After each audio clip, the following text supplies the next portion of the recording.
But now, ladies and gentlemen, we know that a lot of old economy companies always struggle with the new laws of the digital age. However, we have a speaker here today who will actually educate us on how the oldest pharma company in the world is using its assets that it has built up over the last 350 years to beat and compete with the young-blooded players of the digital world. Yes, Johannes, he calls himself a true nerd and has a background in biomedical engineering. The Chief Digital Officer of global pharma giant Merck. An applause for James Kugler. Thank you. Thank you. Excellent. Very happy to be here.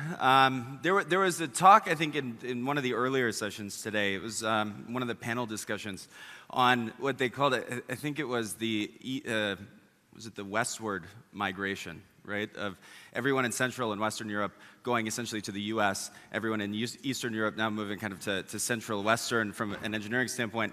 I am here to give you the opposite migration, actually the eastward migration. So I grew up in Cape Cod, Massachusetts, in this town, Brewster. It was settled in about the 1600s. What was interesting was the economy of this town originally was based around salt. So essentially, you had this big tide that would go out. So you'd have the water come up, it would go out, the salt water would dry, right? And what are you left with? You're left with salt. So they would brush it up and they'd sell the salt. They were highly disrupted by incredibly more efficient means of gathering salt, and so it's pretty much switched to tourism. So I went from this land of salt to, when I was in high school, I was a researcher in bioinformatics at Harvard Med School. Started doing some computational biophysics work at MIT. Got to work with George Church at Harvard on genome sequencing. I think at one point we had built the fastest, cheapest genome sequencing machine in the world for all of like 3 months until someone made one way faster and way cheaper. And I was really excited about kind of going into this career in science, right? And was planning on doing an MD PhD program until the president and vice president of Sigma Aldrich got me super drunk and tricked me into joining Sigma. And Sigma was an interesting company because they were very good at selling salt in very, very small quantities at very, very high purity levels to be able to sell to scientists. Essentially, we sold everything that you need to do for science, right? So I started in corporate strategy and planning. We're doing a digital kind of transformation thing. I don't think we called it that exactly. Redesigned Sigma.com, managed our global new product development introduction process. We introduced about 10, 20,000 new products a year. Managed our biology business, then went back to the website again. So I really came full circle essentially twice on this. Sigma.com was fascinating though, right? So we have about 600,000 product detail pages.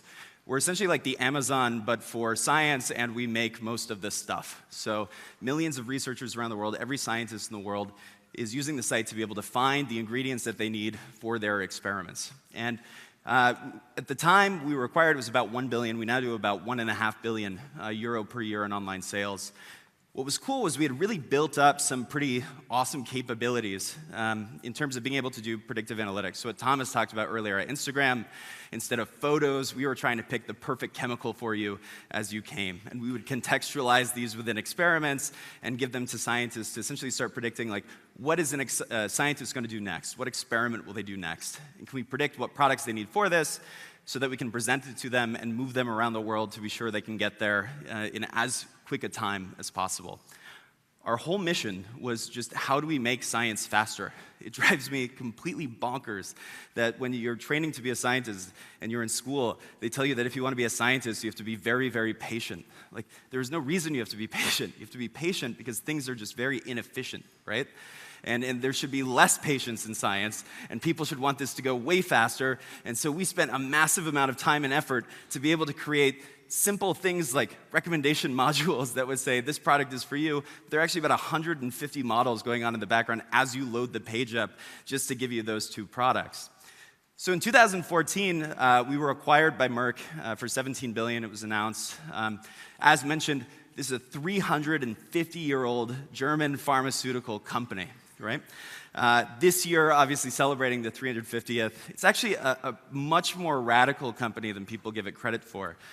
In part, you can probably tell by the new branding that we have here. It's kind of like a 60s psychedelic trip.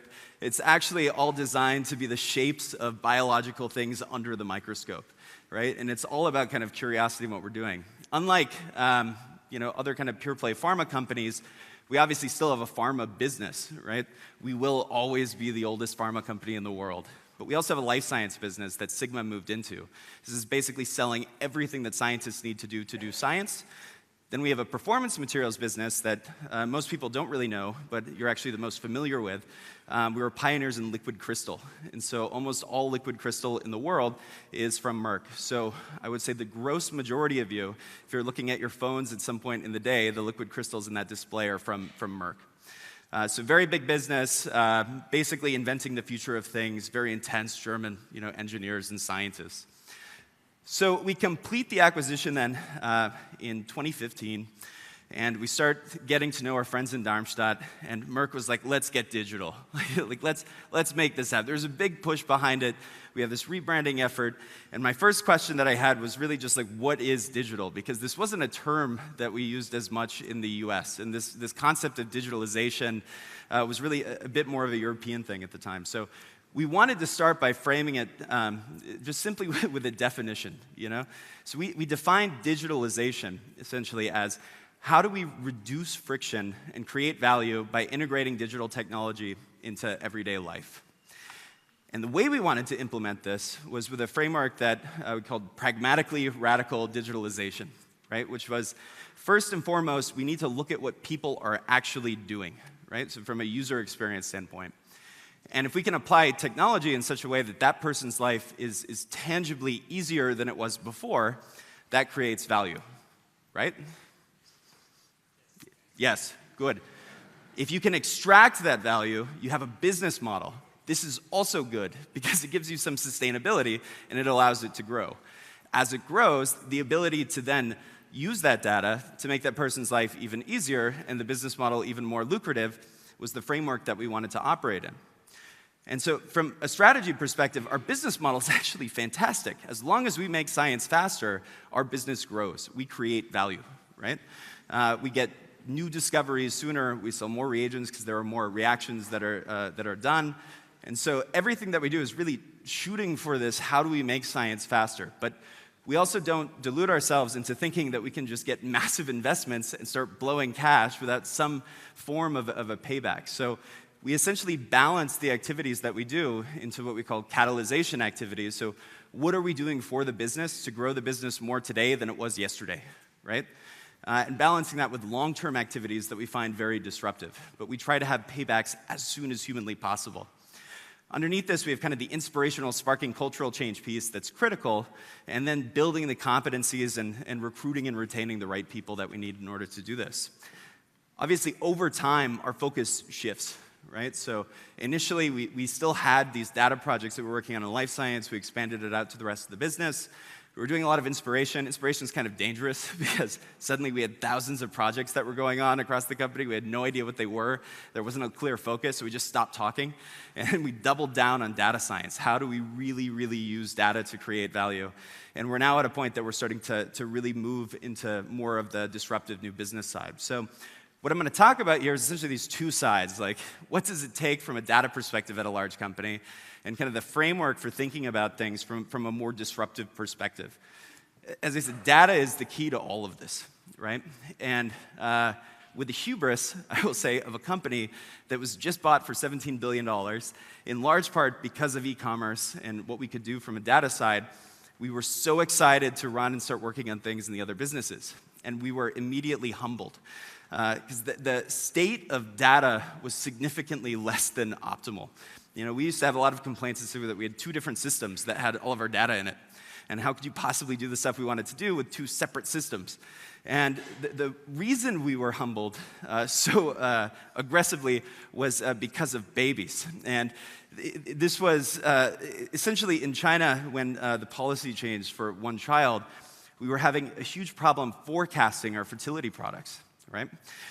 And we sent one of our best data scientists, her name was Claire, there. She did undergrad Yale stats, grad school Columbia stats. She wrote her first peer-reviewed paper in a stats journal when she was 9 years old. This is totally true. And we sent her to China. She spent 3 months and could only find data on the product line sales at a country level monthly for the past 18 months, which, in case you're curious, isn't a whole lot of stuff to build a very good forecasting model off of. And so we kind of pulled back and said, look, if we want to create value from data, 4 things need to happen, right?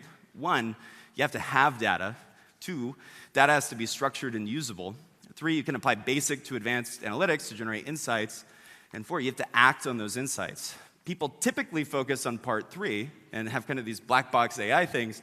The second part is actually the most important and the hardest, because it's significantly easier said than done. I mean, this is an example of a large company and the data landscape just to make one calculation at the company.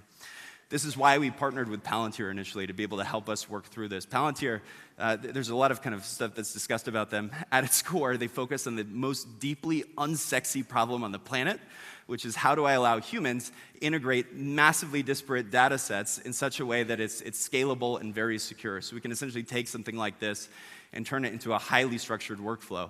And to put this in perspective, we go essentially from 3 months with a poor data scientist sitting there focusing on one product line to 2 months and all product lines at very granular levels, which then becomes really a data scientist's dream, right? Data scientists get to start doing the advanced stuff. It allows them to do what they do better. But this is one side. So we've expanded. We have massive data science capabilities that we're doing across our businesses to create value now.